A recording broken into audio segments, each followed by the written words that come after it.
सामाजिक सरोकारों के प्रति अपनी प्रतिबद्धता से लोगों के दिलों में जगह बना रहे अशोकनगर के जीएसटी ग्रुप की पूरी कहानी प्रसिद्ध शायर मजरूर सुल्तानपुरी की उस शायरी से बयां हो जाती है जिसमें मजरूर साहब कहते हैं, मैं अकेला ही चला था जाने वे मंजिल, मगर लोग साथ आते गए और कारवां बनता गया।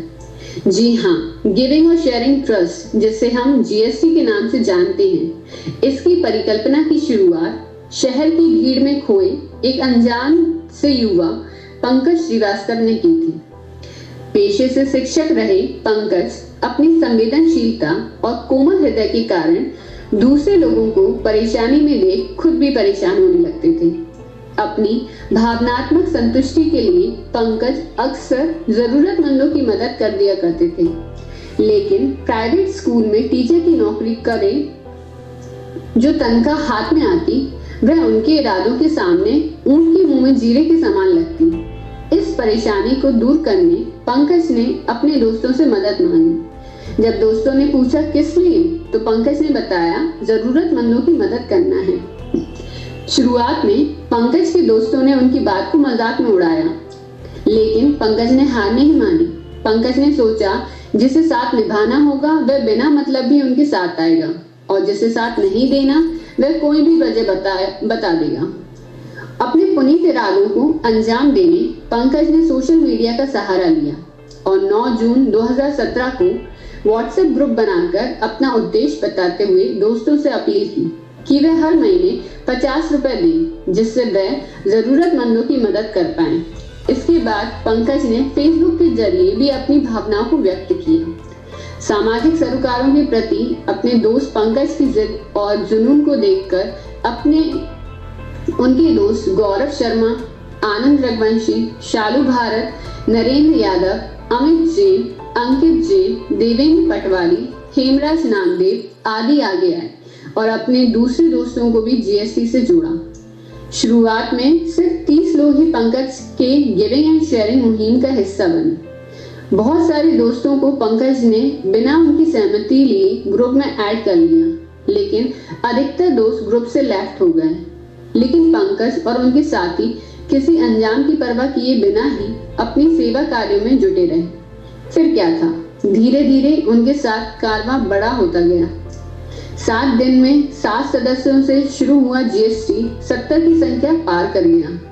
बहुत से लोग ऐसे भी आए जो ग्रुप से तो नहीं जुड़े, लेकिन किसी न किसी रूप से वह जीएसटी के माध्यम से मानवता की सेवा में सहभागी बने। ग्रुप में महिलाएं भी जुड़ी, उनके लिए अलग से एक महिला ग्रुप बनाया गया। पंकज और उनके अन्य साथियों के ऐसे दोस्त जो अशोकनगर जिले के मूल निवासी हैं, लेकिन मौजूदा समय में देश के अलग अलग हिस्सों में रह रहे हैं, वे भी जीएसटी का हिस्सा बने गए। इस तरह जीएसटी देश भर में फैल गया। देश भर में फैले ये सदस्य जीएसटी के लिए आर्थिक एवं वैचारिक योगदान देने लगे। जीएसटी ग्रुप ने आकार तो ले लिया, लेकिन मानव सेवा का सपना बिना आर्थिक योगदान के साकार कैसे होता? आर्थिक योगदान के रूप में सभी सदस्य हर महीने 50 रुपए देने के लिए राजी हुए। अब समस्या आई, पैसे कैसे लेंगे और कैसे कलेक्ट करेंगे? इसके लिए तय हुआ कि डिजिटल इंडिया अभियान का हिस्सा बना जाए, जिसके तहत आर्थिक योगदान फोन पे या पेटीएम के जरिए किया जाए। लेकिन जो लोग टेक्नो सेवी या डिजिटल साक्षर नहीं थे, उनके लिए फंड कलेक्शन के 2 स्थान तय किए गए, जहां सदस्य अपनी सहयोग निधि जमा कर सकते थे। जब पहला कलेक्शन हुआ तो सवाल आया, जीएसटी के रूप में समाज सेवा की शुरुआत कहां से की जाए? ग्रुप पर विचार विमर्श के बाद तय हुआ पहला काम वृद्धाश्रम से शुरू किया जाए। सभी सदस्यों का कहना था कि बुजुर्गों के आशीर्वाद से काम शुरू किया जाए। हालांकि कुछ लोगों की नकारात्मक प्रतिक्रिया भी थी। लोगों का कहना था कि वृद्ध आश्रम के लिए तो उसे संचालित करने वाले एनजीओ को सरकारी फंड मिलता है, मगर सदस्यों के बहुमत से सेवा कार्य का आगाज वृद्धाश्रम से ही किया गया। उस आगाज का अंजाम भी बहुत अच्छा हुआ। बुजुर्गों का आशीर्वाद ही रहा कि जीएसटी निरंतर सेवा कर पा रहा है। ग्रुप ने अगले कार्य के रूप में गौशाला में पंखे लगवाए, गायों को पानी पीने हौदियां बनवाई, लाइट लगवाई। जीएसटी सेवा पथ पर बढ़ ही रहा था कि महसूस हुआ कि शहर में ऐसे लोगों की मदद का इंतजाम नहीं है जो कि अपने परिजनों की अंत्येष्टि करने में सक्षम नहीं है। इस मामले में पता चला कि नगरपालिका द्वारा ऐसे लोगों की मदद का प्रावधान तो है, मगर जानकारी के अभाव में जरूरतमंदों को मदद नहीं मिल पाती। सभी सदस्यों ने तय किया इस सेवा कार्य को अंजाम देना है। फिर क्या था, मुक्तिधाम में बोर्ड लगवाया गया, उसमें कुछ मोबाइल नंबर दिए गए और लिखा कि जो अपने परिजनों की अंत्येष्टि करने में सक्षम नहीं है या उन्हें अंतिम संस्कार में किसी भी तरह की मदद की जरूरत है, वह लिखे गए नंबर पर कॉल कर सकते हैं। जीएसटी के इसी सेवा कार्य से उसे शहर भर में पहचान दिलाई और जीएसटी गिविंग एंड शेयरिंग का कंसेप्ट साकार हुआ। मदद करने वाले, मदद की दरकार रखने वाले सभी लोग जीएसटी से जुड़ते गए। जीएसटी अब तक करीब 40 अंत्येष्टि में सहयोग कर चुका है। सेवा कार्यों की कड़ी में जीएसटी हर दिवाली पर शहर के लोगों से पुराने कपड़े इकट्ठा करता है, फिर उन कपड़ों के साथ मिठाई के डिब्बे आदिवासी बस्तियों में पहुंचाए जाते हैं।